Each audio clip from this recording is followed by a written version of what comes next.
NBC5 News at 5 starts now.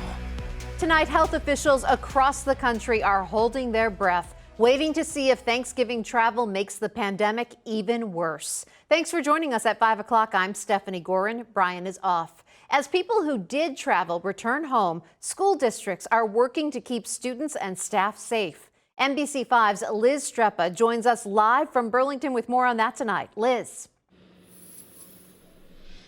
Well, Stephanie, All right, Liz, thank you. Vermont reported 68 new coronavirus cases today and 2 additional deaths. 21 people are in the hospital. 5 of those are in the ICU.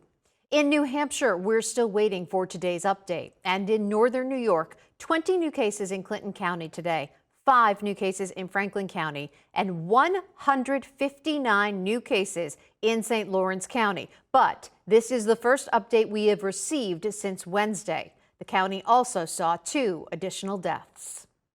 It's back to school after a holiday break, but many students are not back in class. They're fully remote. NBC5's Elena Barilla tells us how what you did on Thanksgiving could affect how schools will move forward from here.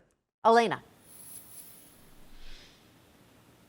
Well, Stephanie, Elena, thank you. A nursing facility in St. Albans dealing with a coronavirus outbreak. St. Albans Healthcare and Rehabilitation Center has now had 15 residents and 2 staff members who have tested positive for COVID-19. Genesis Healthcare owns the facility. That's the same company that owns Rutland Health and Rehab. A spokesperson for Genesis says the Rutland facility has now had 38 residents and 18 staff members test positive for COVID-19. 5 residents have died. Pharmaceutical giant Moderna applying for emergency use authorization of its coronavirus vaccine. The company asking the Food and Drug Administration today to review data showing the vaccine is roughly 94% effective at preventing COVID-19. Pfizer has already applied for vaccine authorization. The FDA will review both applications with its advisory committee next month. Breaking news, a shooting in the Northeast Kingdom is under investigation. Newport police say they responded to Waterfront Plaza around 11:30 this morning. When they got there, they found a man shot in the leg. Police say a vehicle left the scene and led officers on a chase that ended in Orleans with 2 people taken into custody. Police are investigating the connection between the shooting and the chase. The shooting victim is at UVM Medical Center in stable condition. Leaders at Northern Vermont University in Lyndon and Johnson are celebrating today's announcement of the single largest gift in school history. NBC5's Stuart Ledbetter tells us about it from the newsroom tonight. Stu. Well, Stephanie, it may not be Bill Gates. Stuart, thanks. Starting today, Lake Champlain Ferries is switching up departure times. The Grand Isle to Plattsburgh Crossing and Charlotte to Essex Crossing both have new weekday schedules. You can check out the changes at ferries.com.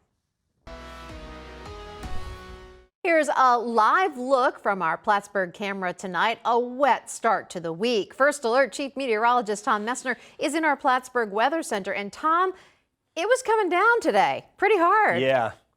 The whole thing about today. Looking forward to it, Tom. Thank you. An overnight fire in Jericho destroying a business. The cause still unknown. NBC5's Jackie Pascal shows us the aftermath. Heard the dog barking, got up. Tonight, in State of Addiction, the Turning Point Center in Chittenden County opening its doors again to help those struggling with addiction and recovery. The facility in Burlington closed in March because of the pandemic. It was only helping people online and over the phone. Today, it's back open for face-to-face meetings. The fact that there have been more overdose. You have to make an appointment to visit, and space is limited to comply with COVID guidelines. Still ahead, just how many Americans took to the skies on Sunday? Plus, how to make your Cyber Monday local. And new at 5:30, this is not a false alarm. What you can now get in trouble for in Plattsburgh. This was a Cyber Monday like none other. As NBC5's Zuri Hoffman tells us, the pandemic is forcing local shops to do things differently and to move virtual. Here in Montpelier, there's a big... Dictionary.com announced the 2020 word of the year, and it is pandemic. COVID-19's unprecedented impact on the globe made pandemic the obvious choice. It also gave rise to new phrases related to the virus's impact, like pandemic economy, pandemic schooling, and pandemic dating. Now, First Alert Weather with Chief Meteorologist Tom Messner. Tom, I am not surprised at all that that was the word of the year, Oh, huh? no, not at all. Yeah, it's been just It's affected such just a crazy time around everybody. I know it's affected everybody, so it had to be the word of the year. I think contact tracing should be in there too. here. Well, is that one word or is that two, though? Yeah, that's true. Very true. I'm I gonna have don't to know think how this this through. works. Yeah, Okay. exactly. Let me give you some weather headlines. Thank you, Tom. The historic 2020 Atlantic hurricane season is finally over. It started early on May 14th. The head of the National Oceanic and Atmospheric Administration says the season broke records across the board. A record 12 named storms made landfall across 7 states. There were 30 named storms in all. 6 storms reached major hurricane status. And for the first time in recorded history, 2 major hurricanes formed in the month of November. Still ahead at 5, crashing Christmas. What was lurking in a Christmas tree in one Vermont home? And new at 6, how Vermonters are lighting the way this holiday season. You're watching NBC5 News. Remember that adorable tiny little owl found in the Rockefeller Center Christmas tree earlier this month? Well, it looks like he has a friend.